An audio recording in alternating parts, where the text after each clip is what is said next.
तो इसको स्वीकार कर लेना चाहिए कि ऑपरेशन सिंदूर पहलगाम पर राजनीति फुल फ्लेजेड शुरू हो गई है, तो कोई भी पीछे क्यों रहेगा रागिनी?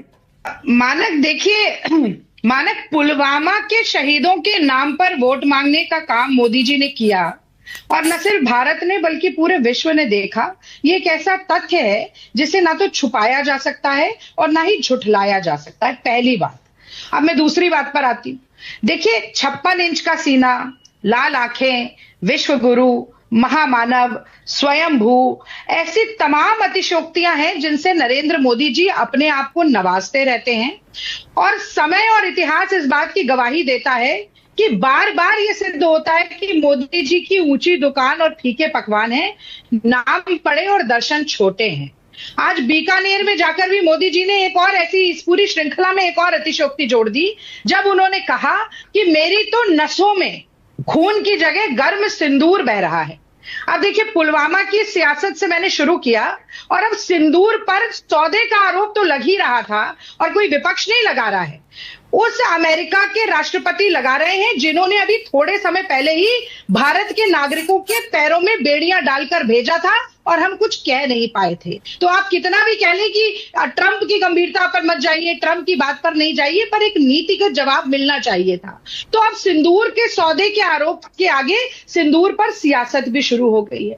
और बड़ी अच्छी बात कही। देखिए, जो भारत की विवाहिता महिलाएं हैं ना, मेरी तरह, हम जब ये मांग में सिंदूर लगाते हैं मानक, तो ना इस पर सियासत बर्दाश्त करते हैं ना सौदा बर्दाश्त करते हैं। और पहलगांव की वो तमाम माएं और बहनें जिनकी बात मोदी जी कर रहे थे और जिनकी मांग का सिंदूर उजड़ा, वो आज ये जरूर पूछ रहे होंगे कि ये 4 आतंकवादी अभी तक पकड़े क्यों नहीं गए। और ये सवाल विपक्ष का नहीं है, ये उन सभी माओ बहनों का भी सवाल है। आप एक बार जाइए उनके घर पे दोबारा, बहुत अच्छी रिपोर्टिंग की थी न्यूज़ 24 ने, वो यही सवाल दोबारा पूछेंगी। और इससे जुड़ा एक और सवाल है मानक, जो और महत्वपूर्ण हो जाता है, वो ये कि अगर पाकिस्तान की सेना को पहले से सूचना नहीं मिली होती तो क्या हम इन आतंकवादियों को पकड़ सकते थे, इन्हें मार सकते थे? तो ये दोनों सवाल आपस में जुड़ जाते हैं।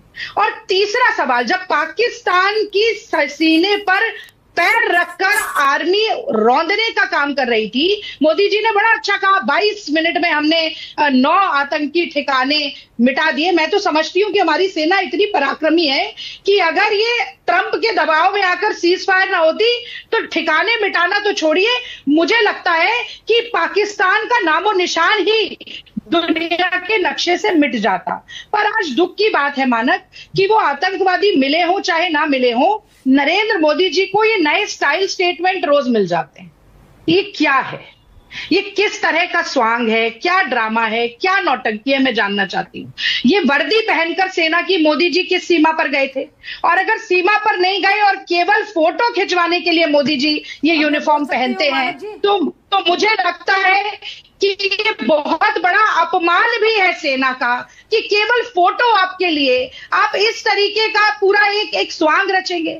मतलब आपके पास समय नहीं है कि आप सर्वदलीय बैठक में जाएं, आपके पास समय नहीं है कि आप विशेष सत्र बुलाएं, पर आपके लिए फोटो सेशन का समय हमेशा निकल आता है। और मानक एक बात मैं और कह दूं, और ये केवल इसी की बात नहीं है, एक फोटो में और दिखाना चाहता हूं। चाहे कोविड के समय पर वैक्सीनेशन सर्टिफिकेट हो, मोदी जी के पास टाइम था फोटो खिंचवाने का, अभी इस वर्दी में फोटो खिंचवा ली, रेल की टिकट के ऊपर भी ऑपरेशन सिंदूर लेकर फोटो खिंचवा ली। तो भैया, मैं ये जानना चाहती हूं कि ये सियासत, सेना के शौर्य का श्रेय लपकना और उस पर राजनीति करना मोदी जी को, भारतीय जनता पार्टी को बंद करना चाहिए। आज जो देश के सवाल है, सर्वदलीय बैठक क्यों नहीं हुई, 1 महीने बाद भी आतंकवादी क्यों नहीं पकड़े गए? एक रिपोर्ट आई है मानक, आपने भी देखा होगा टेलीग्राफ में, जो कह रही है कि शायद यही आतंकवादी थे, सुरक्षा बलों को लगता है, जिन्होंने 3 पिछले बड़ी आतंकवादी घटनाओं को भी अंजाम दिया। एक गगनगीर में थी, एक गुलमर्ग में थी और एक डेरा की गली में थी। यानी कि करीब 18 महीने से ये आतंकवादी हमारे देश की सीमा में छुपे हुए हैं। रागिनी, बड़ा बुनियादी सा एक सवाल, बड़ा